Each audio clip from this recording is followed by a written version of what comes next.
So in today's episode, our Margdarshak is a CA, Mr. Prashant Desai. He's 49 and has 26 years of experience in the financial industry, having worked previously with Rakesh Jhujhunwala and now with Everstone Capital, a Singapore headquartered private equity firm with USD 5 billion in assets. He is currently seconded to Burger King as the head of strategy and investor relations. He also runs a financial literacy series titled Frankly Speaking Finance that talks about the mindset required to make money. So welcome aboard Economically Yours, Mr. Desai, and we thank you for coming on board. So, talking about your YouTube web series, frankly speaking, finance with Prashant Desai, I observed that you started the web series in January, if I'm not wrong, correct? And so, economically, yours also took place in November. Was it a competition that you are planning to give us, or what was the motive behind it? On a serious note, that we want to begin with. I would say since you guys started before us, you guys were inspiration more than competition. So thank you for inspiring similar stuff that we need to do. So my inspiration, the reason to do that was slightly different. Two broader thought process. One, over the last a decade or so, you will have family, friends, colleagues coming and talking about how to make money, where to invest, where not to invest. And in some of the conversations that I would have a lot with, youngsters like yourself, what I realized is that making money was less about making money, but more about changing the mindset of people when it came to things around money. And during lockdown, all of us had this crisis of trying to reinvent ourselves, what to do, what not to do. So I kind of realized that why not try and do something on the financial literacy space, education space, where from a country perspective, there are a lot of people I feel probably could benefit from some of these things. And the thought behind this was earlier, I always wanted to do that, but never knew how do I reach more people through this. But thanks to social media, that part has become relatively easy. So I kind of, write or think Monday to Friday, and every Saturday or alternate Saturdays when I record my episodes, and they are always free for everyone. They will always remain free. There is no monetization thought process behind this. It's more if I can use the word philanthropy in a different way. But the idea is if I can even, inspire or wake maybe 10, 20, 30, 40 people, I probably would feel good about it because this is one subject where I think a lot of people needs a lot of awakening. Okay, so that's great. And I think you would be fine if everyone calls you a financial guruji and they all come to you for financial help. I'm sure And I you'll would like prefer that. to be a financial student who has made so many mistakes in this that at least I have a lot to teach from the mistakes that I have made more than anything else. And I think there is no bigger teacher today than mistakes. And I think I have made a lot of mistakes when it comes to That's great. So with that, we come to the end of the second segment. And moving on to the third segment, it's Valentine's Day today. So I would like to ask you, how did you fall in love with finance? And why not something else like marketing? Yeah, kuch aur. So what made you fall in love with finance, given that you are a chartered accountant and you are heading a corporate firm? Yeah, I actually fell in love with stock markets way back when I was young. And the reason for that was very interesting. I lost my father when I was 7 years old. Uh, we did not have money as a family.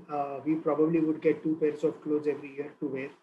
And we always lived in kind of a poor state, poverty kind of a state, and struggling for money, which at one level made me a lot greedy to make money because I would see my friends, a lot of our relatives doing well, going out, eating at good places. I always wanted to do that. And therefore, one recognized very early in life that to have a good life, you need a decent amount of money. So that was one part to it. Second thing, I did not know how to make money. And this changed the day my brother decided to get married. When he decided to get married, my mom took out a bunch of share certificates that my father used to invest. My father was a big believer in stock market being a creator of wealth. And what had happened is we had not touched this for 20 years. And when my brother and I kind of made a note of what the value was, we were astounded that in 20 years, what had happened. We were actually decently poised, but we never knew about it. And that's where I kind of realized, what is this where money multiplies this much? And then I recognized this is something called as stock markets. And then I realized that this is where I want to kind of build my career on. So it was very early on I decided.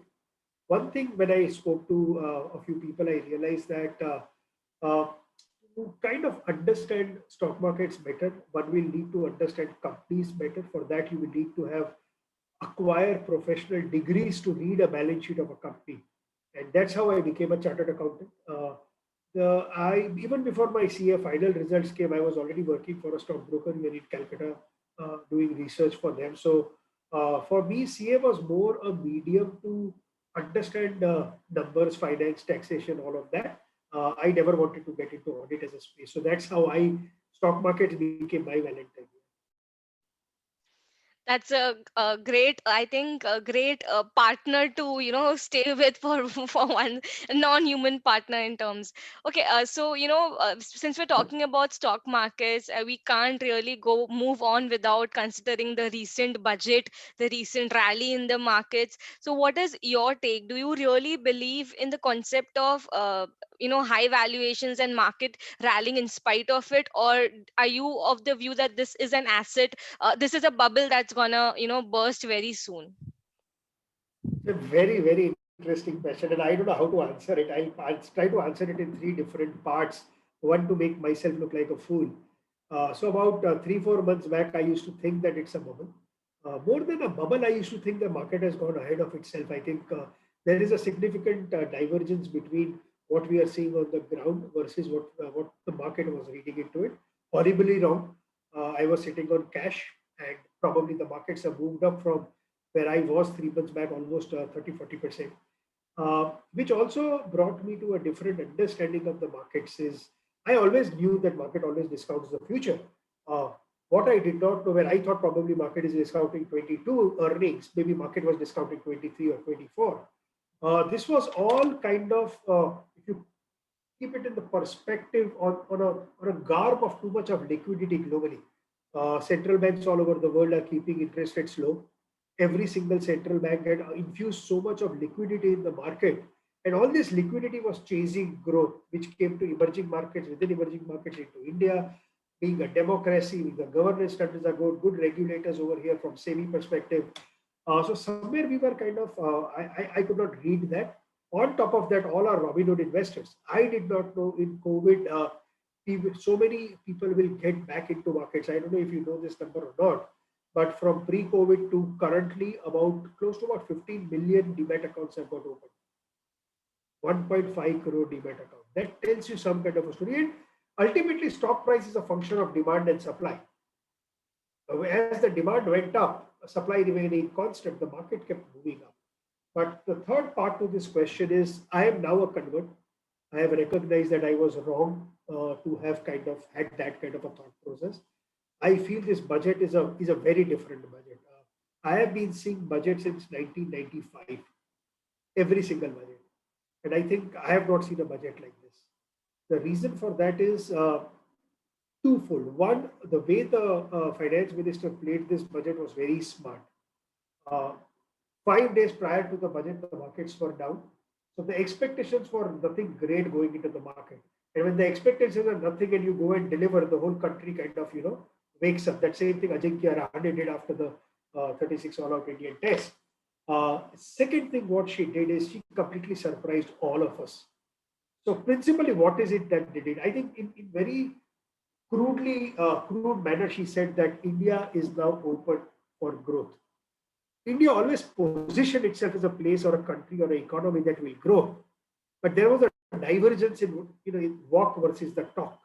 We always used to talk big but do nothing. Every single budget before that, if you see, all the money that the government was raising was going towards farmers, was going towards poor people, etc., etc., etc. And something was missing in the budget from a capitalistic standpoint. This time, what I think the finance minister has done differently is, one, if you see, India does not have money. She was getting into a budget where India did not have money, she did not have money to spend. So she said, I will do two things. First thing, what I will do is I will sell some of my assets, whether it is LIC, whether it is two private insurance businesses, land assets for the first time getting monetized. So I said, okay, I will get money. I will use this money now not to give it to poor people, but I will build infrastructure. I will start the capex cycle. Second thing she said that if this money is less, I will go and borrow. So India's borrowing budget this time is 12 lakh crores. What that does for us fiscally is maybe my fiscal deficit as a percentage to GDP will grow.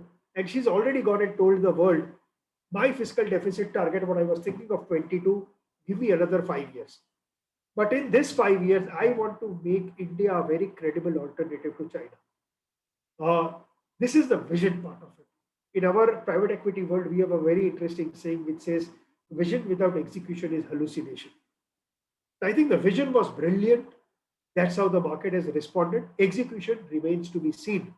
But the direction is very clear. This is capitalism via socialism. I have never seen something like this. So I will be capitalist in my approach, and I hope that through this capitalistic approach, I will bridge the gap between the poor and the rich through employment, through a lot of other things. For the first time, Prime Minister has come on record and kind of said there is a great role that the private sector plays in creating growth and building wealth. And creating wealth is not a bad thing. So for a lot of these reasons, I feel this budget is a remarkable landmark budget. And I feel next 5 to 10 years, all of us included are going to make so much of money that we don't.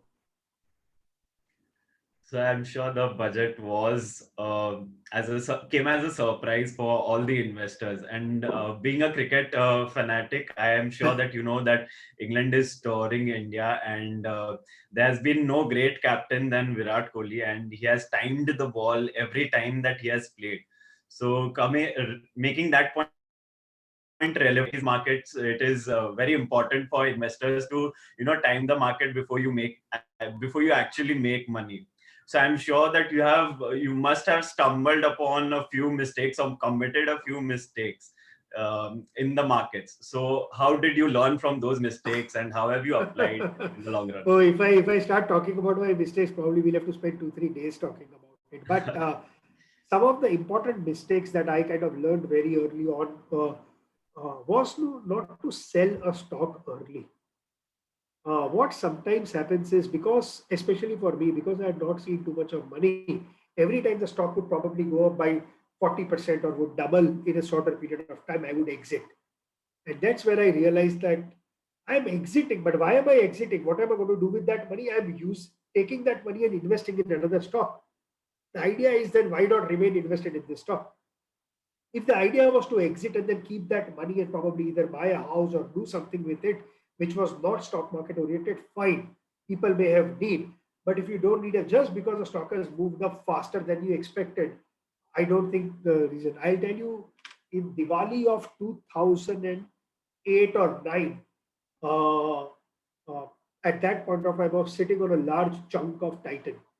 And in 1 year, the Titan stock had gone up by almost 150%. So, one, it was a very large part of my portfolio. And in about a year's time, I had made 1.5 times the money that I wanted to. And I said, boss, I don't want to be greedy, let me sell. I went, I sold. From there, today the stock has gone up by 100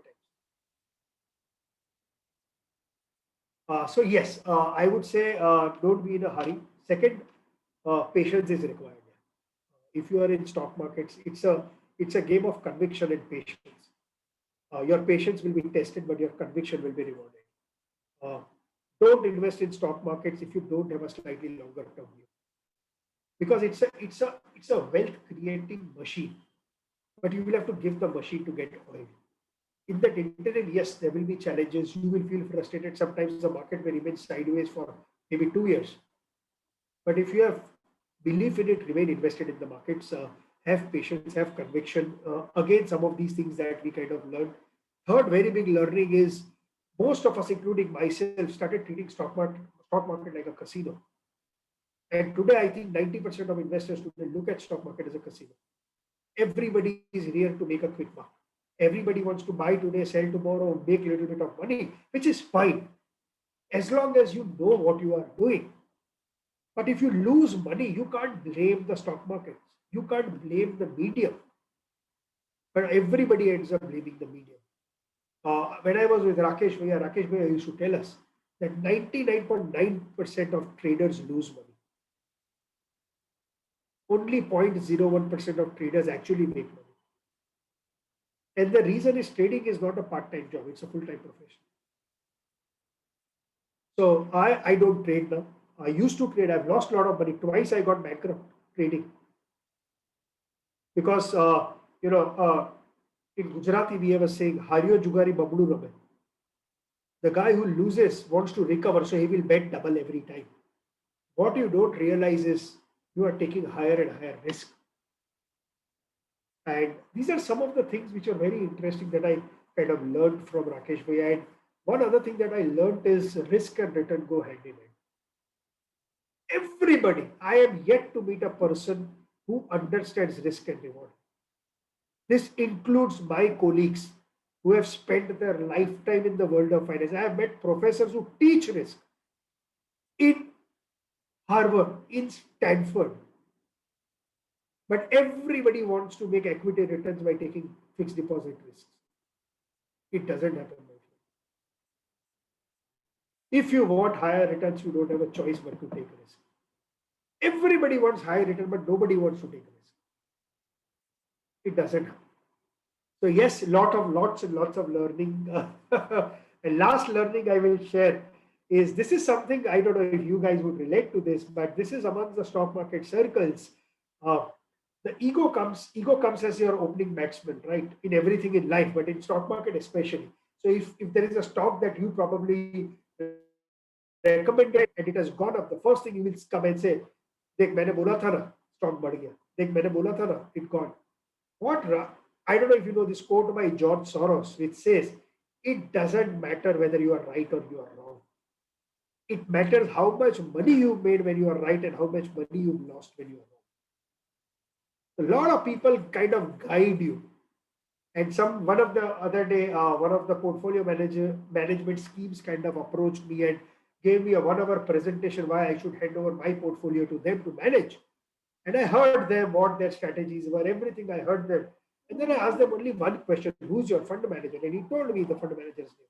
I said, I will give you my entire portfolio to manage. You just do me one favor. I want the demat statement of your fund manager. So I said, don't tell me what to do, just give me your demat statement. I will know what to do. Because most people give an advice which is different than what they do. So if you've heard of a fund manager called Prashant Jain heads HDFC Mutual Fund. Today is the CIO. Ever since I have known Prashant, and ever since the market has known Prashant, every single drop of savings that he has had, the money goes into HDFC Mutual Fund. He does not have anything else in his portfolio, only one thing, which is HDFC Mutual Fund. And that he has been doing for the last 25 years. Today, Prashant Jain must be northwards of 2,000 crores in value. But more importantly, he's put his money where his mouth is. I may lose money by putting money in HDFC Mutual Fund, but I will never lose money by putting money in HDFC Mutual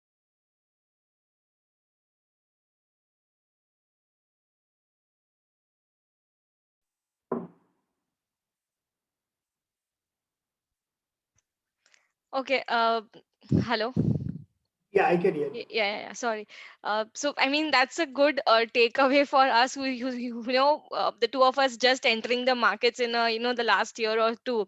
So I think, but as you correctly said, so I have personally experienced this as well, that when my particular stock in the portfolio is going up, I will take an exit impatiently. But when it's going down, I will literally marry the stock. I will not go against my convictions. So that's one thing that I think it's a great takeaway. Moving on, so we've just entered the new decade, and every decade brings with us a lot of opportunities and stuff. So talking about this decade, where do you see India heading towards the next decade, and what do you think, where would the markets reach by the end of this particular decade financially? Oh, tough question to answer where the market would reach in. But I will not be surprised if the market goes anything less than 5x in the next 10 years. So let's say if we are today at a Nifty of say 50,000, in the next 10 years, if the Nifty is less than 2,50,000, I will be disappointed. As far as the country is concerned, as I said, we have great vision. I think uh, the heart is in the right place in terms of what to do. Execution, we will need to see. If they achieve even 60 to 65% of the execution, what they are talking of, I think India will, for the first time ever, deliver a double-digit GDP growth. This year we will, because the base is low. I'm talking consistently for 3, 4 years. If that happens, and let's assume today India's per capita GDP is roughly about $2,100. In 5 years, if $2,000 goes to somewhere closer to about $4,000, $5,000, just multiply that $4,000, $5,000 into 140 crore Indians. And you just imagine this set of Indians, if they save, the money comes into equity markets and a lot of financial markets. If they spend, the consumption cycle gets a very different level of momentum, which will again drive corporate profits. I don't know where it will go, but currently looking at it, it seems we've not even seen the tip of the iceberg when it comes to getting capital into this country. So both domestic and globally. Everybody is waiting for the first question that you asked, for the market to correct a little bit so that I can put money. Uh, I don't know when the markets will correct. If it corrects, I think everybody should. So as she correctly pointed out, ki where we are headed in the future, because the mode of investment, of the mode of savings is changing by, after every decade. And previously, when we used to have precious metals as, a form of payments, and now we have come to an era where we have bitcoins. So where do you see that the vehicle of investment or vehicle of saving going? Do you And I feel that don't know. Bitcoin is a safe haven? No, no, it's not a safe haven. I am not a very big believer of Bitcoin, not because from a technology standpoint, but given the sample size of Bitcoin being so small, it is subject to being manipulated. And anything that has the subject to getting manipulated, like GameStop, the stock, right? Yes. Because the liquidity is so small in this, the chances of its manipulation are high. So is Bitcoin another mode of payment? Probably, but is this investing? I don't know. It will, for me, it will get into the very high risk, high return kind of a zone. So if somebody kind of looks at Bitcoin as something that they want to look at from an investing standpoint, invest, but tell yourself it's a high risk. Chances of you losing money are high in that sense. Uh, yeah, one of the reasons why I started, frankly speaking, finance was to kind of get more and more people to understand, recognize the power of stock markets. Today, 40 lakh crore is lying in savings bank. Today, State Bank of India pays you 2.9% interest rates on savings bank. Your inflation today is 7%. If India goes on a growth path, because both crude oil and gold is something that we are dependent to import, uh, I feel inflation, we will get into a high inflationary zone. Growth does not come in a low inflationary zone. If growth comes, inflation will go. If inflation is 6 to 7%, you are making 3% every year on your savings. You are actually becoming poor every year by 4%. And that's not a small amount, 40 lakh crores, 10 crore Indians. So my sense is, yeah, I would want people to, move from savings maybe into slightly more riskier assets, because without risk, it's going to be difficult for you to generate the alpha today and beat inflation. The first target for anybody who wants a better life, especially because a lot of youngsters will be listening, first target should be to beat inflation. So you look at your portfolio and see how much return am I generating. If your return is less than 7%, and I'm talking of return, I'm talking post tax, on that 2.9%, there is another 30% of tax that you need to pay. So if your post tax return is less than 7%, in my sense, you are not making money, you are losing money. Now, the question is, what do I do if I lose money? I have to take risk. Because the moment you move from savings to fixed, from savings or fixed to say corporate deposit, or you get into REITs, or you get into any other structure, you are moving up the risk line. I'm saying start because it's Valentine Day. Start flirting with risk. Start kind of holding hands of risk. Because if you don't do that, it's a matter of time before you will see a lot of guys around you will move ahead, people who have taken that risk. So yeah, that's my expectation. Yeah, it's like risk hai to ishq hai. Absolutely. And I think that has been my biggest learning of 25 years, thanks to that brilliant writing. So many of my columns, I tell them the heading is risk hai to ishq hai. I just love that line. I think the series in itself was a lot of insight, gave us a lot of insights on the markets in general as well, apart from the dialogues, of course. So thank you, Mr. Desai, for this segment and your insights on the same. I wish that people do get that financial education, that financial literacy that you as well as other veterans are hoping for. And let's apart from going up the ladder on risk, let's also hope that people do up their ladders in terms of investing into other modes of investments, diversifying their portfolio basically. Thanks again, and with that we'll move on to the fourth segment, which is economy mein lag gayi aag. So that is what we'll name the fourth segment. And I'd like to start with the first word. Nice. Since we talked about this, my first word would be financial literacy.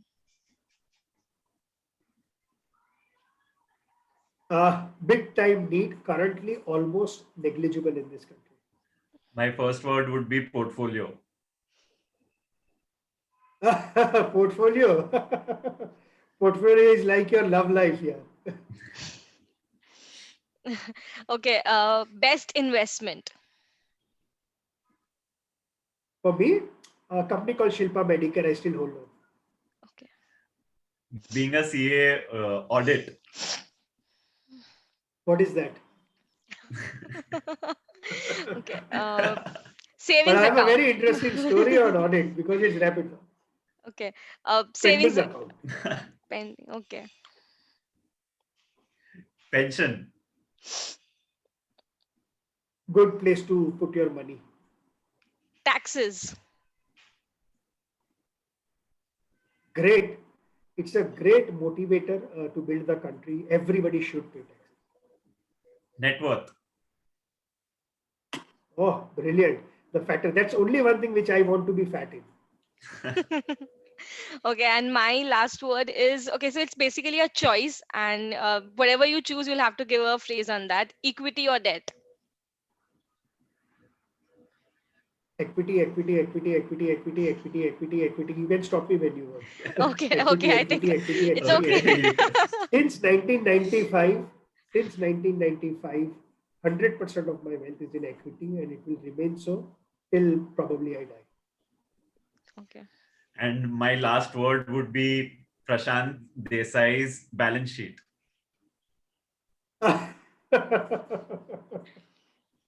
Far less than what people think, far more than what I need. That's great. Thank you Superb, so much. superb. Thank you so much for coming on our platform. And just Thank you, before guys. Thank you we, so much for having me. And I just want you to keep doing the good work. Every small thing matters. And I keep saying a little by little, a little becomes the lot. So don't give up. Don't look at your subscriber, just put content. And it's just a matter of time before this becomes very. thank you so much for your knowledge. And before we end this episode, we'll just like to ask you one question each. And from my side, it would be that given that you are such an amazing financial planner, how would you rate your retirement plan on a scale of 1 to 10? And if you I could would say please 10. throw Yeah. some light. I have completely planned. The way you look at your retirement is I don't want to retire.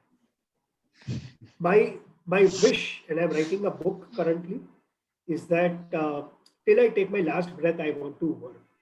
I love working. My work could differ, but I want to work till the last breath. Like, even if it is 98, 99, I want to work. I love working. So I don't have a retirement because I don't plan to retire. Maybe I'll die, but I won't retire. Great. Okay. And my last concluding question to you is that we know that you've worked with Rakesh sir. So apart from him, if you had to name few of your mentors or your guide, your gurus, who would that be? So gurus less. necessarily in the financial world, I would say Rakesh Bhaiya is a big. Rakesh Bhaiya, CEO, Utpal Sheth. Utpal has guided me significantly. Bhaiya is a genius to a very different level. His ability to see what others can't see. He was more bullish on Titan than Tata's itself.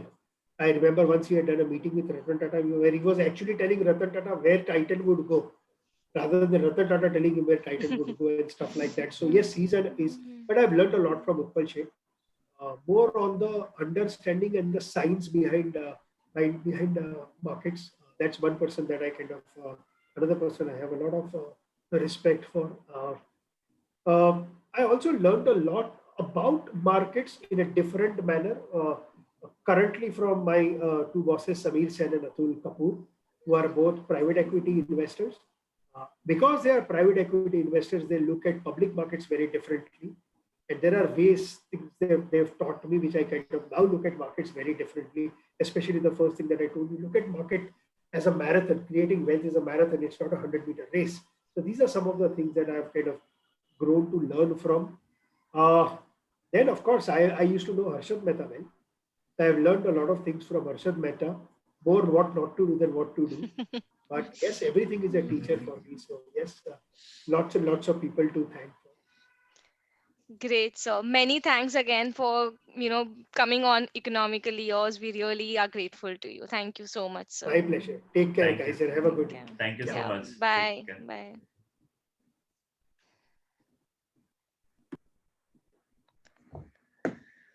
Hi.